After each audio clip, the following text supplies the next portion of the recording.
comme dans ma thèse, je parle beaucoup de la question du principe d'égalité en droit, je me suis dit que ça pouvait quand même se rattacher au prix de thèse du défenseur des droits.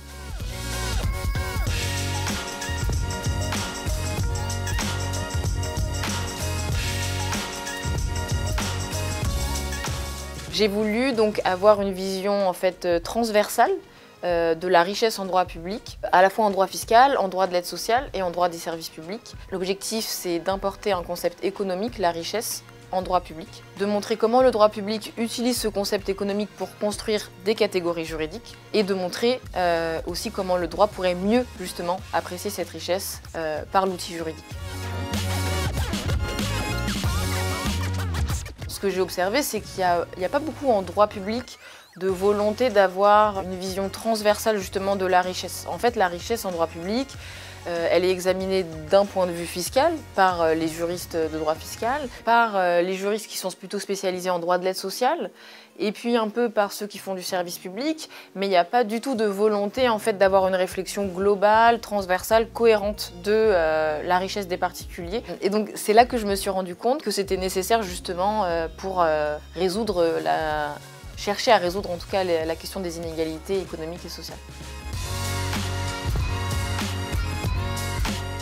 Les principales conclusions de ma thèse, c'est que la richesse ne présente pas d'homogénéité matérielle en droit public, mais qu'en revanche, elle répond à une unité fonctionnelle, puisque la richesse est toujours utilisée en droit public pour la même fonction, la fonction de redistribution sociale. Donc ça, c'est ma première partie, où je démontre que le critère de la richesse existe bien en droit public. Dans ma deuxième partie, j'apprécie de manière critique son utilisation, en montrant que ce critère pourrait être mieux utilisé par le droit public. Il y a plusieurs éléments dans ma thèse qui pourrait permettre de mieux apprécier la richesse des particuliers dans la construction des politiques publiques. On pourrait parler par exemple de la question du couple qui n'est pas appréciée de la même manière en droit fiscal et en droit de l'aide sociale. Par exemple, le fait d'être en concubinage va être pris en compte dans le cadre de l'imposition sur la fortune, mais n'est pas pris en compte ni dans le cadre de l'imposition sur le revenu, ni dans le cadre de l'attribution des aides sociales. Dans mon idéal, ma thèse servirait en fait à la construction des politiques publiques pour mieux prendre là où il y a à prendre et mieux redistribuer là où il faut redistribuer. De mieux apprécier la richesse pour construire les politiques publiques dans ce sens-là. Après, c'est aussi une volonté politique.